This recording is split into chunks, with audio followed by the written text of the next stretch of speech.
Saudi അറേബ്യയിൽ അടുത്ത മാസം അന്താരാഷ്ട്ര ആണവ സമ്മേളനം സംഘടിപ്പിക്കും. ആണവ സുരക്ഷാ രംഗത്തെ പ്രമുഖർ സമ്മേളനത്തിൽ പങ്കെടുക്കും. ആണവ റേഡിയോളജിക്കൽ സുരക്ഷാ മേഖലകളിലെ വെല്ലുവിളികൾ സമ്മേളനം ചർച്ച ചെയ്യും. ഡിസംബർ 1 മുതൽ 4 വരെ റിയാദിലാണ് അന്താരാഷ്ട്ര ആണവ സമ്മേളനം നടക്കുന്നത്. അന്താരാഷ്ട്ര ആണവോർജ ഏജൻസിയുമായി സഹകരിച്ച് ന്യൂക്ലിയർ ആൻഡ് റേഡിയോളജിക്കൽ റെഗുലേറ്ററി കമ്മീഷനാണ് സമ്മേളനം സംഘടിപ്പിക്കുന്നത്. പരിണാമം സംഭവിച്ചുകൊണ്ടിരിക്കുന്ന ലോകത്ത് ഭാവിയെ കെട്ടിപ്പടുക്കൽ എന്നതാണ് സമ്മേളനത്തിന്റെ മുഖ്യ പ്രമേയം.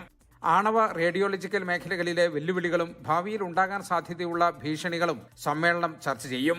ആണവ സുരക്ഷാ സംവിധാനങ്ങൾ വർദ്ധിപ്പിക്കുന്നതും ആണവ മേഖലയിൽ ലോകരാജ്യങ്ങൾ തമ്മിൽ വിവരങ്ങൾ കൈമാറുന്നതും സഹകരണം ശക്തിപ്പെടുത്തുന്നതും ചർച്ചയാകും.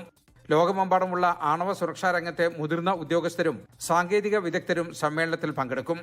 ഈ മേഖലയിലെ റെഗുലേറ്ററി ബോഡികൾ, മെഡിക്കൽ സർവീസ് സ്ഥാപനങ്ങൾ, സുരക്ഷാ വിഭാഗം, ഗവേഷകർ, സംഘടനകൾ തുടങ്ങിയവർ സമ്മേളനത്തിന്റെ ഭാഗമാകും.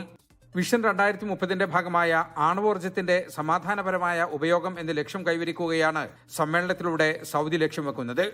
ആണവ സുരക്ഷ ഉറപ്പാക്കുന്നതിൽ ലോകരാജ്യങ്ങൾക്കിടയിൽ സഹകരണം ശക്തിപ്പെടുത്താൻ സമ്മേളനം അവസരം നൽകുമെന്നാണ് പ്രതീക്ഷ.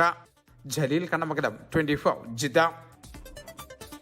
ലോകത്തെവിടെയായാലും ഏത് സമയത്തും 24 വാർത്തകളും ഓഗ്മെന്റഡ് റിയാലിറ്റി പാക്കേജുകളും എക്സ്പ്ലെയിനറുകളും വിശദമായി കാണാൻ ഞങ്ങളുടെ യൂട്യൂബ് ചാനൽ നിങ്ങൾക്ക് സബ്സ്ക്രൈബ് ചെയ്യാം.